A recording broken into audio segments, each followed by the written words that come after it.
बड़ खबर राजधानी रे बुलिला खंडा रक्तरे भिजिला एम्स रोड युवकंकु गोड़ाई गोड़ाई हाणिले दुर्बृत्त आज बड़ी भोरु खंडगिरी यात्रा देखि फेरुथबा बेले जणे युवकंक उपरे मरणांतक आक्रमण करा जायछि। आहत युवक पात्रपड़ा अंचलर चिंटू बोली सूचना मिलिछि। पूर्व शत्रुतारु तांक उपरे एभली आक्रमण होइथिबा कहा जाउछि। राजधानी रे पुणी बुलिला खंडा रक्तरे भिजिला एम्स रोड जणे युवकंकु गोड़ाई गोड़ाई हाणिछन्ति दुर्बृत्त आज बड़ी भोरु खंडगिरी यात्रा देखि फेरुथबा बेले जणे युवकंक उपरे मरणांतक आक्रमण करा जायथिबा नै सूचना मिलिछि। आहत युवक पात्रपड़ा अंचलर चिंटू बोली सूचना मिलिछि। पूर्वरु किछि शत्रुता रहितला एवं पूर्व शत्रुता को केंद्र करी एभली मरणांतक आक्रमण करा जायथिबा कहा जाउछि। अधिक सूचना पाई आम सीनियर रिपोर्टर चंदन पाइकराय आम सहित फोन लाइन जोड़ी होती। चंदन, राजधानी केते सुरक्षित ये पुणी बड़ प्रश्न सामना को आसुछि। घटना प्रकृत में कौन किए एवं कहीं मरणांतक आक्रमण करिसेंती?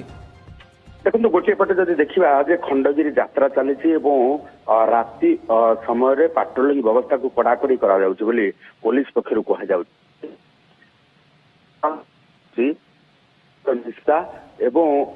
श्रृंखला एभली व्यवस्था भितर खंडे जहाँ देखी सारी भोर भोरु बेले ये सिन्नू नामक युवक को संघबद्ध भाव आक्रमण होती एम्स रोड रे जदि आम देखा किसी दुर्बृत्त सीधा सड़क भाव सिन्नू को मरणांतक आक्रमण कर जो गुरुतर अवस्था बर्तमान जदि देखा एकाधिक जदि देखा देहरे चिन्नू देहरे एकाधिक खंडा चोट पड़ी प्रचुर रक्तस्राव जो अवस्था बर्तमान संकटापन्न रही संकटापन्न अवस्था प्रथम एम्स रे भर्ती करा जायतिला बर्तमान जदि देखा चिकित्सा जारी रही तेज पुलिस बर्तमान घटना को लेकिन विभिन्न स्थान सीसीटीवी जांच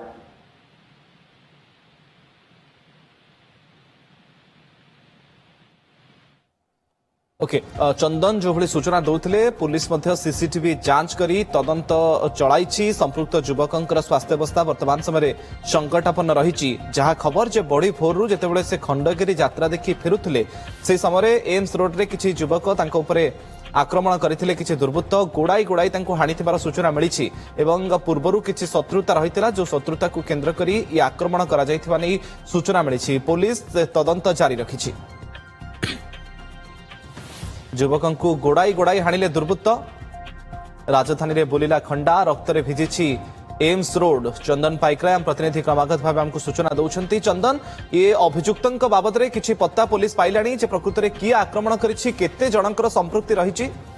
देखो बर्तमान जब देखा घटना जेहेतु पूर्व शत्रुतार कथा आसूची पूर्व शत्रुता को लेकिन घटना घटी तेणु पुलिस बर्तमान पूर्व शत्रुता पूर्व हिस्ट्री को चेक करुच्ची कौ मैंने संपृक्त रही प्रायतः से एक प्रकार चिन्हट हो सारी पुलिस से धरवाई विभिन्न स्थान में चढ़ऊ जारी रखी तेणु वर्तमान क्षेत्र में आम जदि कहवा जे निश्चित भाव अभियुक्त को पुलिस धरवे हे तो किसी समय भितर सक्षम हो पारे किंतु जेतेबेले राजधानी रे खंडगिरी रे यात्रा चली यात्रा परे परे एम्स रोड रे जड़े युवक को संघबद्ध भाव आक्रमण होची खंडारे हाणी लहुलुहान करुछंती दुर्बृत्त माने एभली स्थिति रे पुलिस रो पाट्रोलिंग व्यवस्था उपरे मध्य प्रश्न उठिछि।